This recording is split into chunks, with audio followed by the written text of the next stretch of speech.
إمامي أبو سعيد خدري رضاي خواه لبه حديثك صحيح دابون باز دكا دفرميت پیاوێک مەڕێکی پێبوو وتم ئەو مەڕەم پێدەفرۆشی بە 3 دەرهەم وتی وەڵڵاهی بە 3 دەرهەم نایفرۆشم سوێنی خوارد دوایش بە 3 دەرهەمەکە فرۆشتی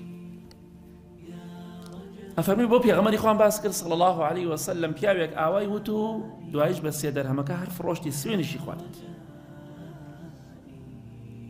بەڵێ طبعا ئەگەر بە 3 نەیفرۆشی بە 2 بیفرۆشی ئەو هەر خەتەرتر بەڵام ئەگەر بە 4 بیفرۆشی ئەو کاتە سوێنەکەت ناکەوێت چکە تۆڵی بەخوا 3 کەمە نایفرۆشم ئەگەر بە 2 بیفرۆشی بێگومان و کاتت هەر زۆر سوێنەکەت کەوتووە چونکە تۆڵی بەو پارەکەمە نایدەم بەڵام بە کەمتریش دات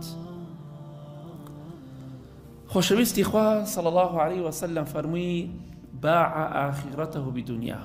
ئەو پیاوەی کە ئاوا سوێنی درۆی خوارد والله بۆ پارە نایفرۆشم دوایش فرۆشتی ئەوە ئینسانێکە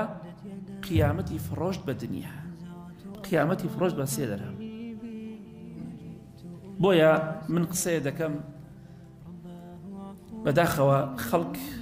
ئەوەندە دنیا بەلایەوە گرنگە قیامەت بەلایەوە گرنگ نییە سوێن بەخوا ئێستا بۆ پێشتریش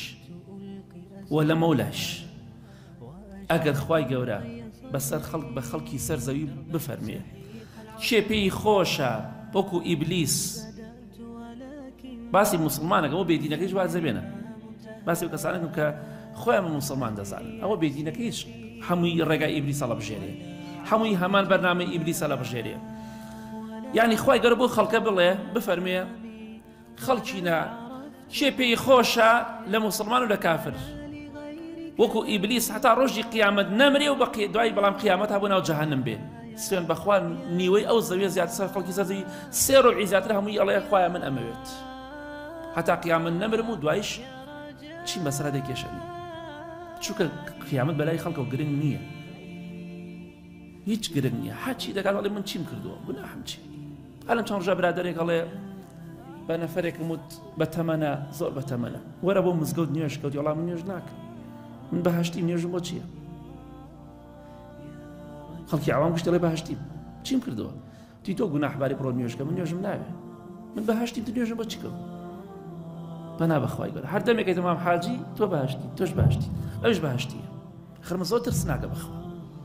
زۆر خەتەرە خەڵکی بۆ بەهەشت و جەهەنەم بنێری ئەوش کافر ئەوەی موسڵمان ئەوە بۆ جەهەنەم ئەوە باشتە ئەوە خوا لێی ڕازی بووە زۆر ترس ناکە